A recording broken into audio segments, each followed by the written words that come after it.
Yo, how's it going, everybody? It's just Cameron here from Witness RC again. And today I'm going to bring you guys a video I'm very excited about. I'll be doing a guide of what I'm running in my TLR 22 5.0.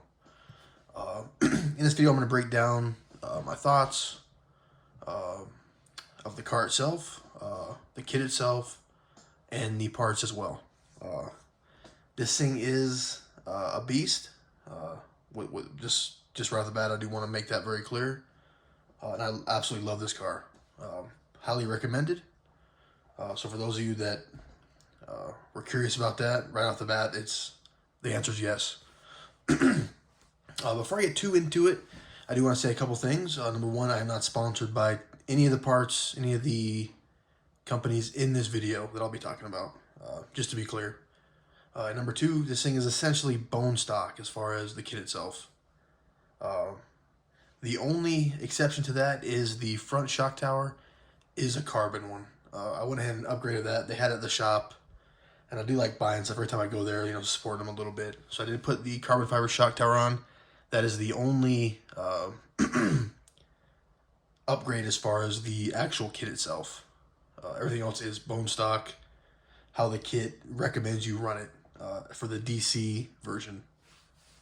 Again, if you didn't see my last video, I am running on a indoor dirt, very tacky, sticky clay. So that, obviously, every track's different, but that is what I run on. That's what I'm going to be referencing in this video.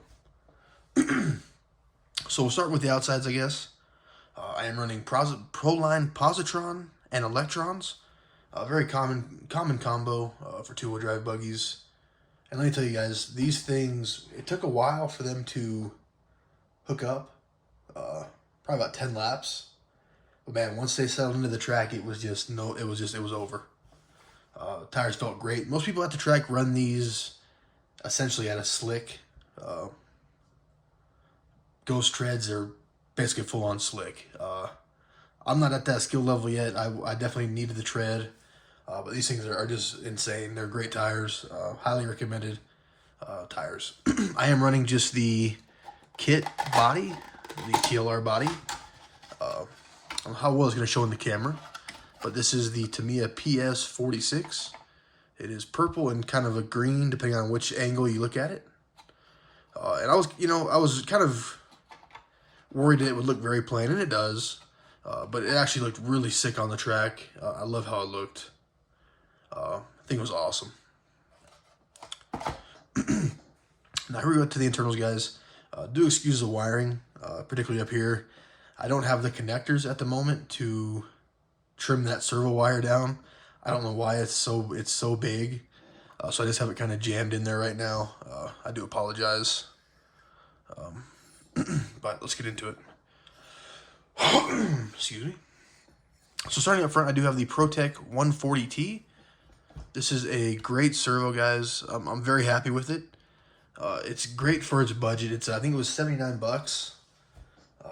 And if you're running it at high voltage, I mentioned this in the last video as well, but high voltage, the stats on it are just really, really good. It's also quite a bit lighter than the 160T. You're gonna save a couple grams up front with that, and it's really good for the price point. I think it's about $50 less than the 160T, if I remember correctly. It definitely doesn't look as good, in my opinion, but so yeah, that's the servo. And like I said, this thing, it took me a little while to get accustomed to it, but once it hooked up and once I got the tires warm, it was history. The steering was super responsive, and I wasn't even running it at high voltage. I was running it just stock, and it was super hooked up, super smooth. It was awesome. I loved it. Now, one step back, we have the Tekin RS Pro. I did an unboxing for this, and this thing, guys, just blew me away. The power was very smooth. It was very powerful. I was a little worried about the temps, so it doesn't have a fan on it. But I can say that it performed awesome. I did do a pretty long session, probably about 12, 13 minutes. And according to the temperature gauge, it was only, I think, in the 120 to 140 range. The way it works is it's in the blinky mode. I'm not going to turn it on because the fan is super loud. but it'll be in the blinky mode, and when it'll blink 2 LEDs, and then it'll flash that away, and it'll do another LED, and that's the range of the temperature. So that's pretty cool. Just kind of a vague, like, you know, it's not obviously very specific, but it's a good way to know, you know, just by a quick glance, kind of what your temps are. And it was awesome all day. Super powerful, super just very smooth. Everything in this car was super responsive. It felt great. Now for the receiver, I am running a Futaba receiver here. I do have the R304 SBE, which is only for electric cars, but it has the internal antenna. So it's awesome not having another cord and antenna sticking up where it's already kind of cluttered. Excuse me, guys, I still have a little bit of a cold I'm trying to get over. Just a little bit better view of it. Very, very compact, and it worked great. I did pairing that with the Futaba T4 PM. And this radio, guys, is awesome as well. I've never used a radio like this. I've only used like the RTR kits. And this thing was just night and day. The build quality is awesome. Wheels really good. Trigger's nice. Tons of options, tons of settings that I haven't even delved into all the way. But I loved how it drove. Top to bottom, it was awesome. Now going back to the battery here. This is a Trinity White Carbon 4300. Very common battery. These things are super lightweight. I should have taken it out, I guess, to show you guys. It's a 130C discharge rate. That's not the right term. But it's 130C, 2S 4300. Highly recommend. I think it's what most people at my track run. Either the 43 or 4100. They only had the 43, which is kind of what I wanted anyway. Just have a little bit more burst. But these batteries are awesome. Highly recommended. They're very light.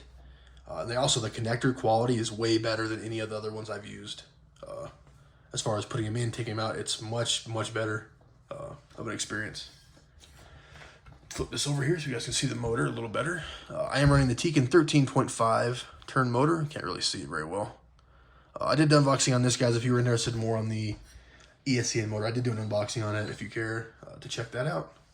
But this motor, guys, of all these, I was super impressed with everything, but the motor, probably number one. It performed great. The temperatures were super cool all day. The highest I scanned it at was 110, and obviously I was scanning it at the outside of the can, and it's not perfect, right? But the temps it was great. The power was awesome all day. I had no problems with it, and it was everything I wanted from it. I also have a ProTech 30mm fan mounted there. And let me tell you guys, these things, the reviews online I saw, they all said it's a powerful fan, but super loud. And I was like, I kind of thought people were exaggerating. But this fan throws off some serious air, guys. I highly recommend them. I think they're like $15. It's aluminum. The kit has a mount in it. The only issue I had all weekend was I initially had this thing taped down and it popped off like right away. So definitely find a screw that'll fit. It doesn't come with a screw. And as far as I can see, the kit itself does not have a screw for the mount. So we just ended up finding a spare random screw and putting it in there. But once that happened, it was history, guys. It was great. Overall, the car, just top to bottom, I was so impressed with everything on it. The initial steering it took a while to get kind of used to it. I think the combination of the tires being brand new, the track not really heating up yet. So the steering started off turning, it was it turned like a boat, essentially. But like I said, 10 to 15 laps, and it sunk in, and it never looked back. And for essentially a completely stock setup, guys, I was blown away. I didn't do anything with shock oil, anything with the ride height, anything like that. I did tweak my my camera toe. This was a little bit off. Just when you're assembling, it's not going to be perfect. But other than that, just everything was awesome. Now, as far as what I would improve with this, the only thing I'm not a fan of, obviously, the wiring and the ESC switch. I just have it like taped here with servo tape onto the receiver. That's not ideal. I think I'm going to try to figure out something better with that. I also do have a capacitor coming in. That's like it's a separate piece. And I'm just going to lay it down right in this little channel so it's out of the way. Other than that, I mean, I'm very happy with it, guys. Nothing broke at all. And it was crazy how well it performed. I highly recommend this kit for people looking into getting a 22.5, into getting into racing at all. Yeah, I highly recommend it. It's awesome, ton of fun.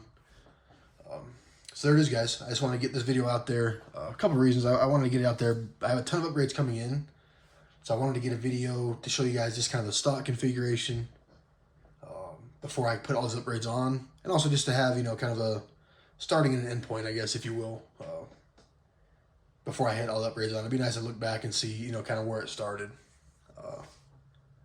So highly recommend it. Now, I will say this: if you are going to go with the Tekin ESC, or probably, I mean, honestly, any ESC these days, I would highly recommend getting the module off the bat.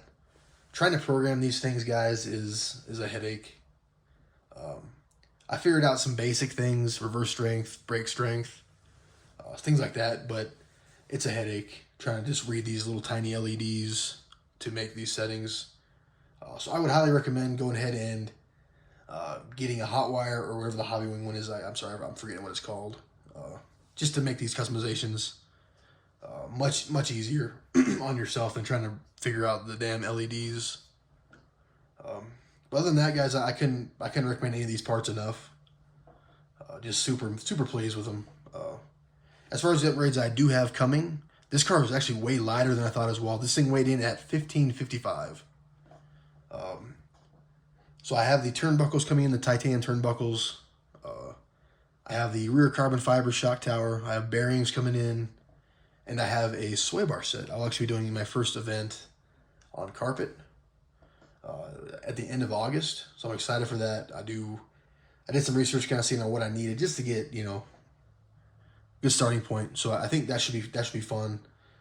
Get some more option parts on this thing. But for now, guys, couldn't be happier with it. Couldn't be happier with it. Durable, very fast, easy to drive, but also you could tell there was just a huge skill curve on it. I'm just honestly blown away by how awesome this car was. I am also running I don't think I mentioned it, a 25 tooth pinion. This is just a TLR one. I don't know if it's the best option as far as weight goes. And I think I actually might go down a tooth or two. Just because I honestly, the track I run, the stretch is so small. It's such a small part of the track. I think I could honestly benefit from a smaller tooth. But other than that, guys, that's my build. If you have any questions, comments, feel free to let me know. I'll get to them as soon as I can. And thanks for checking it out. Have a good night, guys.